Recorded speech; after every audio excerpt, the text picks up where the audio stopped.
अस्सलाम वालेकुम dear friend. Start करते हैं आज का लेक्चर नंबर 1 पार्ट नंबर 10। तो जो लेक्चर नंबर 1 का पार्ट नंबर 10 है वो कंटिन्यूशन ही है हमारे जो प्रीवियस लेक्चर्स हैं अबाउट चेंजिंग वर्ल्ड ऑर्डर के। तो हमने आज से पहले जितने भी तमाम लेक्चर प्रिपेयर किए हैं उनमें हमने यूएसए की स्ट्रेटजीज देखी कि वो कैसे चाइना को कंटेन करने की कोशिश कर रहा है। देन हमने कुछ चाइना की स्ट्रेटजी देखी कि वो यूएसए को और वेस्ट को कैसे कंटेन कर रहा है। तो हमें उनके फ्यूचर्स का उस तरह से ही एग्जैक्ट अंदाज़ा नहीं है कौन विनर्स में होगा कौन लूजर्स में होगा, बट हम कुछ assumptions जो हैं वो ले सकते हैं कि फ्यूचर सिनेरियोज क्या होंगे of US China rivalry. The first one is about triumphant China. There will be a peaceful transition of power and both will escape Thucydides trap. तो जी ट्रायम्फेंट चाइना का मतलब ये है कि चाइना जो है वो इकोनॉमिकली इतना राइज कर जाएगा कि पूरी दुनिया को वो बीआरआई के अंडर ले लेगा और तमाम जो कंट्रीज हैं उसकी हेजमनी पे इक्तफा कर लेंगे। तो हो सकता है यूएस भी तब तक इतना बैलेंस ना रख सके कि वो चाइना की जो डोमिनेंस है उसको किसी भी हवाले से किसी भी स्कोप में किसी भी अफेयर में चैलेंज कर सके। तो हो सकता है जिस तरह आफ्टर वर्ल्ड वॉर 2 ब्रिटेन ने यूएसए को जो हेजेमनी है वो ट्रांसफर कर दी थी, तो सेम इसी तरह जो यूएसए है वो गिव अप कर दे और चाइना को जो पावर्स हैं वो दे दे, या एक स्मूथ हमें ट्रांजिशन ऑफ पावर जो है वो देखने को मिल जाए और दोनों जो हैं वो थूसीडाइड्स ट्रैप को एस्केप कर लें या बच जाएं। क्योंकि अगर थूसीडाइड्स ट्रैप होता है देन इससे दुनिया का जो पीस है वो बहुत बुरी तरीके से मुतासिर होगा। The second point is about accident China. There will be a win-win situation के जो चाइना है वो राइज कर जाएगा और जो यूएस है वो स्टिल एक अच्छी पोजीशन में रहेगा। दोनों जो हैं वो एक दूसरे को कभी भी काउंटर नहीं कर सकेंगे, तो दोनों जो हैं वो हेजमॉन बन सकते हैं। मींस कि चाइना जो है वो अपने रीजन में हेजमॉन बन जाएगा और जो यूएस है वो अपने ही रीजन में हेजमॉन रहेगा। दोनों जो है मीन के आधी आधी दुनिया पे अपनी गवर्नेंस जो है वो कायम कर लेंगे या जो अपनी हेजमनी है वो कायम कर लेंगे। तो दोनों के लिए ही ये विन विन सिचुएशन होगी। The third point is about stagnant China. America will be able to deter China from international arena. तो जो यूएसए है वो कुछ ऐसे मेजर्स ले सकता है कि जिससे चाइना जो है वो इंटरनेशनल अरीना में एक अच्छी जो स्टैंडिंग है वो ना रख सके। अब आप एक एग्जांपल लें कि यूएसए जो है वो हर तरीके से कोशिश कर रहा है कि वो चाइना को geographically, economically, ideologically, psychologically contain कर ले और हो सकता है वो किसी हद तक कामयाब हो जाए कि चाइना जो है वो इकोनॉमिकली, पॉलिटिकली, मिलिटरीली वो उस तरह इम्प्रूवमेंट ना कर सके, तो उसकी जो स्ट्रेटजीज हैं वो एक जगह पे रुक जाएं। अब हमने देखा है कि थ्रू ओकस जिस तरह वो ऑस्ट्रेलिया को सबमरीन प्रोवाइड कर रहा है, तो हो सकता है कि चाइना जो है वो उस रीजन से बाहर अपना इन्फ्लुएंस ना एग्जर्ट कर सके, क्योंकि जो ऑस्ट्रेलिया है उसके पास भी ऐसे वेपन्स जो हैं वो आ जाएंगे या ऐसी टेक्नोलॉजी जो है अमेरिका उसे दे देगा, ट्रांसफर कर देगा, जिसकी वजह से दोनों जो हैं वो डायरेक्ट कन्फ्रंटेशन में ना जाएं और जो प्रोग्रेस है वो वहीं की वहीं रुक जाए। इसी तरह हमारे इस रीजन में यूएसए ने इंडिया को न्यूक्लियर सबमरीन प्रोवाइड की है और जो इंडिया है वो तो है ही मीन्स के पोजेस करता है न्यूक्लियर वेपन। तो हो सकता है कि जो चाइना है क्योंकि वो डायरेक्ट कन्फ्रंटेशन पे बिलीव नहीं करता, तो जो उसकी प्रोग्रेस है वो स्टैग्नेंट हो, वो जिस पेस से अभी बढ़ रहा है वो ना बढ़ सके। हो सकता है कि यूएस इन स्ट्रेटेजीज में कामयाब हो जाए, तो जो चाइना की पेसिंग एबिलिटी है वो रुक सकती है। तो इन्हीं तमाम पॉइंट्स के तनाजुर में चाइना जो है वो स्टैग्नेंट हो जाएगा और अमेरिका फिर ये कोशिश करेगा कि आहिस्ता आहिस्ता चाइना को इंटरनेशनल अरेना से डिटर कर दिया जाए। आप एग्जांपल देखें कि रशिया को यूएसए ने कैसे आइसोलेट कर दिया है। इवन रशिया जो है वो कोई वीक स्टेट नहीं है, हर मामले में यूएसए को टफ टाइम देती रही है। बट जब से यूक्रेन और रशिया का मामला हुआ है, क्योंकि जो यूएस है वो ऐसे मेजर्स ले रहा था जिससे रशिया की जो नेशनल सिक्योरिटी है वो चैलेंज हो रही थी, तो रशिया ने रिटेलिएट किया और जल्दी में ऐसा कदम उठाया जिसकी वजह से अब उसे इकोनॉमिकली और इंटरनेशनल अरीना में बहुत डैमेज पे करना पड़ रहा है। The fourth point is including China. In this scenario, Chinese own existence will be threatened. अब चाइना का तो हमें पता है कि वो अथॉरिटेरियन स्टेट है, अथॉरिटेरियन रिजीम उधर वर्क करती है, लोगों की जो फ्रीडम है वो कर्टेल्ड है। तो हो सकता है जिस तरह यूएसए ने दुनिया के तमाम ममालिक में फ्रीडम मूवमेंट की तहरीकें चलाई हैं और बहुत हद तक कामयाब हुई हैं, तो यूएसए ऐसा कोई मेजर ले सकता है जिससे वहाँ के लोग ही जो चाइनीज पीपल हैं अपनी गवर्नमेंट के खिलाफ उठ खड़े हों।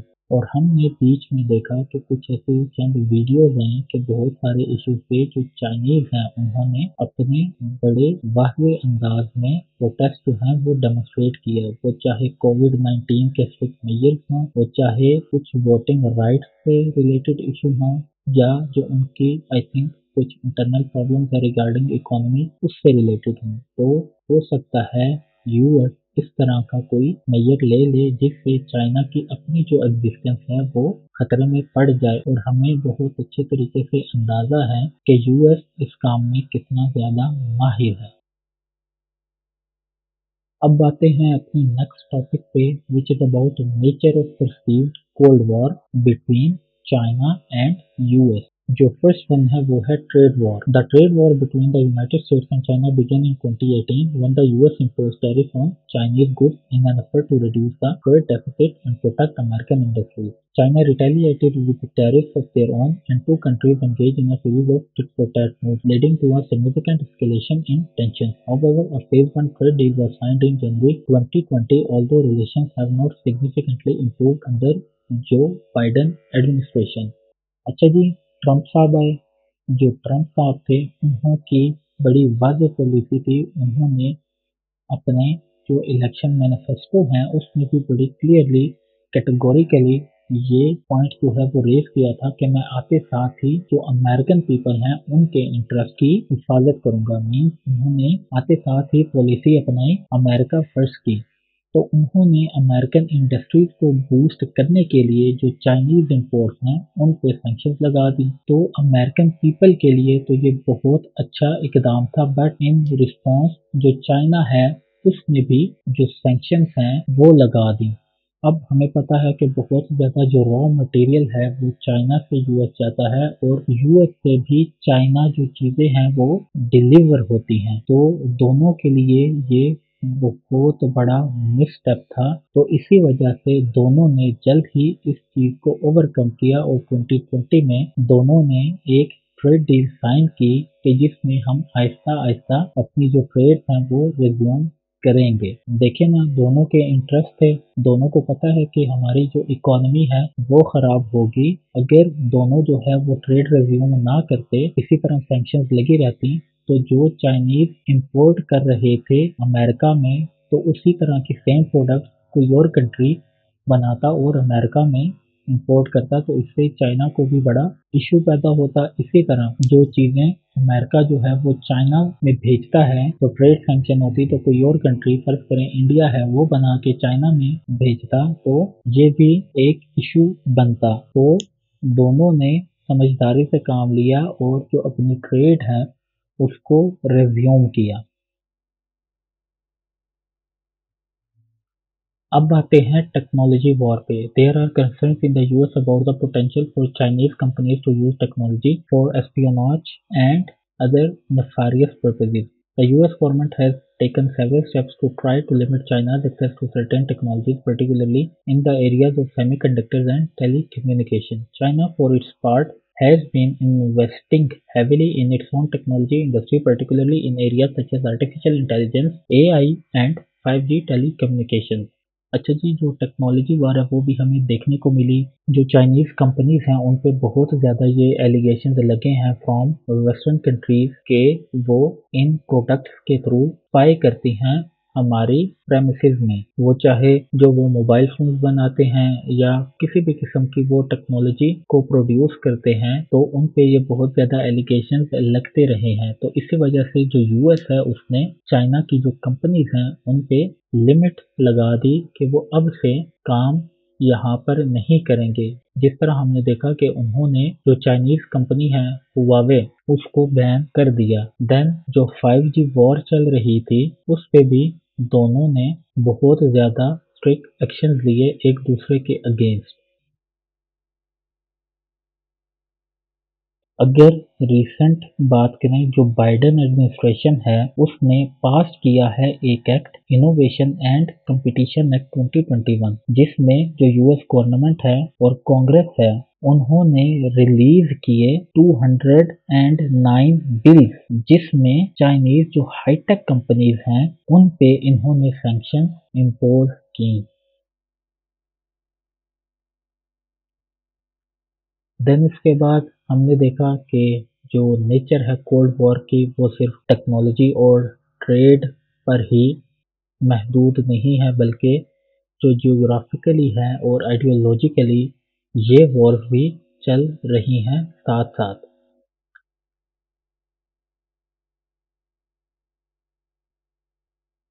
अब हम देखते हैं क्योंकि हम साउथ एशिया में रहते हैं तो हमें जो अपने पड़ोसी हैं उनका भी ख्याल रखना है, देखना है कि वो इस स्टांस पे क्या कहते हैं या उन्हों का इस स्टांस पे क्या डिपिक्शन है। जो राइवलरी चल रही है यूएस और चाइना की। US sees India fit to contain China regionally because India is geographically rich and economically it stands high around the world. Along with this, India is also willing to do the job to attain regional hegemony, but there are multiple views in Indian society about the ongoing perceived Cold War between US and China. अच्छा जी, जो US है वो तो बड़ा fit देखता है India को क्योंकि दोनों जो हैं वो ग्लोबली राइज कर रहे हैं। इकोनॉमिकली भी देखा जाए और पॉलिटिकली भी देखा जाए तो दोनों जो हैं वो बहुत अच्छे तरीके से राइज कर रहे हैं। तो इंडिया जो है वो यूएस के लिए एक बड़ी बेहतरीन एलाई साबित हो सकता है चाइना को काउंटर करने के लिए। और हमने अपने प्रीवियस लेक्चर्स में देखा है कि कैसे यूएस जो है वो असिस्टेंस प्रोवाइड करता है इंडिया को टू कंटेन चाइना। और इंडिया में भी जब से ये एक नेशनलिस्ट गवर्नमेंट आई है मोदी की तो वो अपने आप को समझते हैं कि हम जो हैं इस काबिल हैं कि हम चाइना को काउंटर कर सकें और रीजनल हेजमोन बन सकें। बट इंडियन जो सोसाइटी है उसमें बहुत सारा जो व्यू है वो पाया जाता है या बहुत सारे स्कूल्स ऑफ थॉट हैं जिनका अपना अपना ओपिनियन है। जो गवर्नमेंट स्टांस है वो तो यही कहता है कि हम तो यूएस के कैंप में जाएंगे क्योंकि वहां से अभी तक बहुत ज्यादा बाउंटीज और ब्लेसिंग्स हमें मिल रही हैं जो कि उनको बड़ा हेल्प करती हैं इलेक्शन विन करने में। जो कांग्रेस है उसका ये ओपिनियन है कि अभी तक यूएस ने कोई ऐसे स्ट्रिक्ट मेजर्स नहीं लिए या किसी भी ऐसी पॉलिसी में वो अभी तक कामयाब नहीं रहा कि वो चाइना को काउंटर कर सके। तो हमें भी ऐसा इकदाम नहीं लेने चाहिए जिससे चाइना के जो इंटरेस्ट हैं वो हर्ट हों क्योंकि जो चाइना है वो उनका नेबर है और उससे वो एक बड़े स्केल पे वॉर लड़ चुके हैं 1960s में और वो किसी दूसरी वॉर की तवक्को नहीं रखते या इस पोजीशन में नहीं है। छोटी मोटी भी जो स्किर्मिशेस होती रही हैं उसमें इंडिया ने भारी लॉस ही बेयर किया है। तो देन जो इंटेलेक्चुअल ग्रुप्स हैं उनका ये ओपिनियन है कि चाइना जो है वो राइज कर जाएगा अगले चंद सालों में। तो हमें कोई भी ऐसी पॉलिटिक्स नहीं खेलनी या किसी भी ऐसी पॉलिटिक्स का हिस्सा नहीं बनना चाहिए जिससे जो चाइना है उसके जो इंटरेस्ट हैं वो डैमेज हो। Let's discuss implications for Pakistan in the changing world order। तो पाकिस्तान के लिए क्या असरात हो सकते हैं क्योंकि हमने देखा कि कभी हम चाइना की गोद में जाके बैठ जाते हैं कभी हम यूएस की गोद में जाके बैठ जाते हैं। तो पाकिस्तान को क्या स्टांस लेना चाहिए और अभी के लिए इम्प्लीकेशंस क्या है पाकिस्तान के लिए।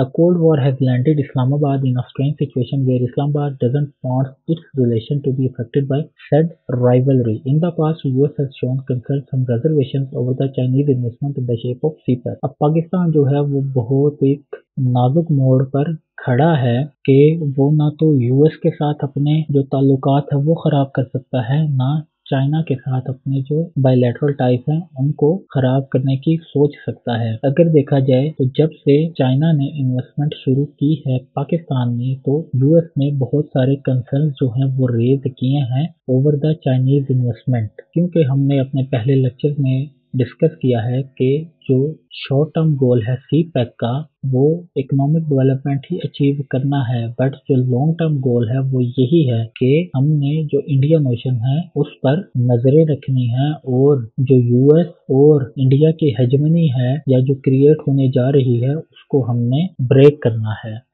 तो पाकिस्तान के लिए बहुत ही मुश्किल बात है कि वो कोई ऐसी पॉलिसी डिवाइस करें, क्योंकि हमें दोनों की ही ज़रूरत है। उसको हम आगे देखते हैं कि क्यों हमें दोनों की ही ज़रूरत है। तो डिप्लोमेटिक रिलेशंस पे क्या इम्प्लीकेशंस हो सकते हैं, क्योंकि अगर पाकिस्तान जो है वो एक अच्छी पॉलिसी डिवाइस नहीं करता और ना यूएस को कन्विंस कर सकता है और ना चाइना को कन्विंस कर सकता है, तो पाकिस्तान के लिए ये बहुत ही अलार्मिंग सिचुएशन होगी। अगर दोनों ही पाकिस्तान से नजरें उठा लें तो पाकिस्तान जो अभी भी इस हालत में है उससे बहुत बुरी कंडीशन में चला जाएगा। तो पाकिस्तान जो है वो दोनों के साथ ही ऐसे डिप्लोमेटिक रिलेशंस कायम करना चाहता है जिससे पाकिस्तानी जो इंटरेस्ट हैं वो हम अचीव कर सकें। तो पाकिस्तान को एक स्ट्रॉन्ग डिप्लोमेटिक चैनल क्रिएट करना है बिटवीन यूएस और चाइना और दोनों को कन्विंस करना है कि भाई हम दोनों के साथ ही चलना चाहते हैं जिस तरह बाकी कंट्रीज जो हैं वो चल रहे हैं। इंडिया के एग्जाम्पल लें तो इंडिया जो है वो कितना क्लोज एलाई है चाइना का, और साथ ही जो चाइना और इंडिया है उनकी ईयरली ट्रिलियंस ऑफ डॉलर में जो है वो ट्रेड होती है। तो जब इंडिया जो है वो इतने बेहतरीन तरीके से अपनी पॉलिसी जो है वो डिवाइस कर सकता है और अपने जो डिप्लोमेटिक रिलेशंस हैं वो दोनों के साथ बना सकता है, तो हमें बनाने में क्या तकलीफ है। हम क्यों नहीं एक मिडल वे ले सकते, हमें ही क्यों हमेशा चूज करना पड़ता है एक साइड को। The second point is strategic interest. जो स्ट्रेटेजिकली इम्प्लीकेशन हो सकती हैं या हमें नजर आती हैं वो यही है कि यूएस ने हमेशा जो चाइनीज इन्वेस्टमेंट है उस पर कंसर्न शो किए हैं, क्योंकि जो CPEC है वो चाइना को प्रोवाइड कर रहा है a strategic geographical and geo economical position to connect with the world shortly. और अगर जो चाइना है वो इसमें कामयाब हो जाता है तो इससे डायरेक्टली जो यूएस के इंटरेस्ट हैं वो डिटेरियोरेट होंगे, वो खराब होने शुरू हो जाएंगे। तो पाकिस्तान को जो है वो कुछ ऐसी स्ट्रेटेजिक पॉलिसीज भी डिवाइस करनी है जिससे वो CPEC की भी कंप्लीशन कर ले और यूएस भी जो है वो भी नाराज ना हो या हम उसके साथ भी चलते रहें। The third one is economic assistance.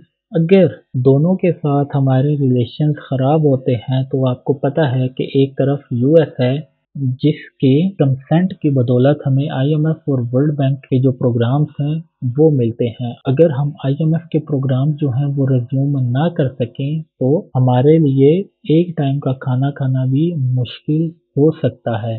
तो पाकिस्तान जो है वो यूएस को तो फिलहाल नहीं छोड़ सकता और साथ ही साथ ना ही चाइना को छोड़ सकता है, क्योंकि चाइना ने बिलियंस ऑफ डॉलर जो हैं वो इन्वेस्ट किए हैं और अगर वो अपना हाथ खींच ले तो पाकिस्तान जो पहले ही बिलियंस ऑफ डॉलर का मकरूज है तो वो और अंडर डेट जो है वो चला जाएगा, जिससे पाकिस्तान का जो सर्वाइवल है वो इवन खतरे में पड़ जाएगा। तो एक तरफ यूएस है जिसकी बदौलत हमें IMF के प्रोग्राम्स मिलते हैं, वर्ल्ड बैंक से फंड आता है, फैटफ से हमें जान छुड़ा के दे सकता है, पर दूसरी तरफ चाइना है जो कि अपना हाथ खींच ले तो हम ना अपनी बिजली पूरी कर सकेंगे ना हम कोई डेवलपमेंट कर सकेंगे। तो पाकिस्तान के लिए जो इम्प्लीकेशंस है वो बहुत बुरे हैं और सिर्फ इन्हीं दोनों कंट्रीज की जो एगनी है उसकी वजह से हमें इतने स्टार्क कंडीशंस जो हैं वो फेस करने पड़ रहे हैं। तो पाकिस्तान को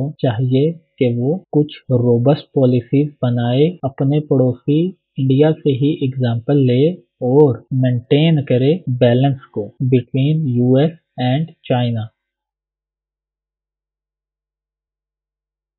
रिकमेंडेशंस देख लेते हैं, हाउ टू मेंटेन बैलेंस। बता तो मैंने दिए हैं लेकिन फिर भी एक दफ़ा इनको देख लेते हैं। हमें काम आ सकते हैं कॉन्फिडेंस बिल्डिंग मेजर्स। तो पाकिस्तान जो है वो कुछ कॉन्फिडेंस बिल्डिंग मेजर्स ले और दोनों के साथ ही अपनी जो नेगोशिएशंस हैं वो जारी रखे। अब दोनों कंट्रीज के साथ बेहतर टाइज के लिए पाकिस्तान को चाहिए कि पहले सेकेंडरी और देन टर्टियरी नेगोशिएशंस लेके आए। मीन्स के पहले लो लेवल पे काम करे, दोनों कंट्रीज के साथ अपने रिलेशन कायम करने में थ्रू डिप्लोमेट्स काम करे, उनको टास्क दे कि आपने इतने टाइम में ये जो सारी स्केप्टिकल चीजें हैं इनको कवर करे, इनको खत्म करे। देन जो हमारे फॉरेन मिनिस्टर्स हैं, जो हाई लेवल डिप्लोमेट्स हैं, उनके थ्रू नेगोशिएशंस की कोशिश करे, दोनों कंट्रीज को करीब लाए और फिर जो हमारे प्राइम मिनिस्टर्स हैं, जो प्रेसिडेंट हैं, उनकी फुल स्केल जो है वो मीटिंग्स करवाए और एक अच्छे बायलैटरल रिलेशन जो हैं वो कायम करें जिसमें किसी किस्म के भी स्केप्टिसिज्म या पेसिमिज्म ना हो।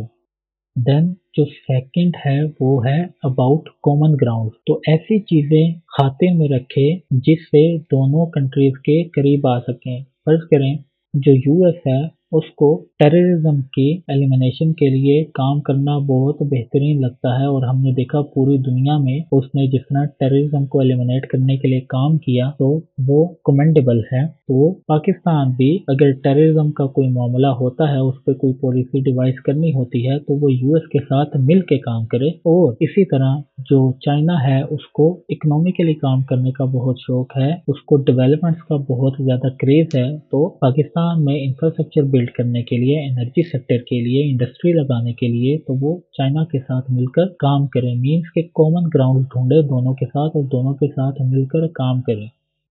The third one is about building comprehensive foreign policy. तो एक कम्प्रिहेंसिव फॉरेन पॉलिसी बनाए कि जिससे वो दोनों कंट्रीज को इंश्योर करवा सके कि हम जो भी मेजर लें, जैसे भी हम किसी भी कंट्रीज के साथ अगर हम टाइज करते हैं तो वो ऐसा नहीं है कि उससे आपके जो इंटरेस्ट हैं वो डैमेज हों। तो हमें एक ऐसी पॉलिसी बनाने की ज़रूरत है जिससे ये शक व शुबहात जो हैं वो हमें ख़त्म करने हैं। क्योंकि पाकिस्तान अगर चाइना के ज़रा सा करीब होता है तो यूएस उसको अपने लिए थ्रेट समझता है, और अगर पाकिस्तान यूएस के करीब होता है तो वो चाइना जो है वो उसको अपने लिए थ्रेट समझता है। तो पाकिस्तान को एक कम्प्रिहेंसिव फॉरेन पॉलिसी बनाने की ज़रूरत है। बहुत सारे और भी मेजर्स हैं। जो लास्ट वन है उसको हम देखते हैं, work as a bridge state. तो हमें पता है कि दोनों कंट्रीज के दरमियान एक कोल्ड वार चल रही है, तो पाकिस्तान जो है वो अपना रोल प्ले कर सकता है दोनों कंट्रीज को करीब लाने के लिए, क्योंकि इस रीजन में पाकिस्तान से बड़ा चाइना का कोई एलाय नहीं है और इस रीजन में इंडिया के बाद पाकिस्तान यूएसए का दूसरा बड़ा एलाई है। तो पाकिस्तान की इम्पोर्टेंस बहुत ज़्यादा है। तो पाकिस्तान को देखना चाहिए और वर्क करना चाहिए और दोनों को करीब लेके आए ताकि ये जो कोल्ड वार मेंटालिटी है इसको एलिमिनेट किया जा सके, या चलें इसको डटर किया जा सके, ताकि जो डेवलपमेंट है उनका आगाज हो सके और जो दुनिया है उसको ये जो आजकल इकोनॉमिक क्राइसिस हैं उनसे बाहर निकाला जा सके।